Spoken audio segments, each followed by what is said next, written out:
How to download and install Fotor. In this video, I'm going to show you how you can easily do this. First of all, open Play Store.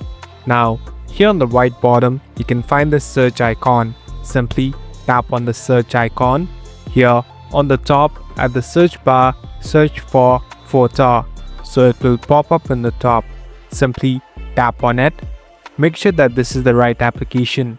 You can verify it by seeing the logo and verify it by seeing the company's name. Now, here on the bottom, tap on Install. So, the installation process has just begun. Now, what is this app about? Basically, this is an editing app. Here, you can add different AI features too. So, the app is getting installed. Now, you can easily use and start editing. Thank you for watching this video. I hope this video will help you.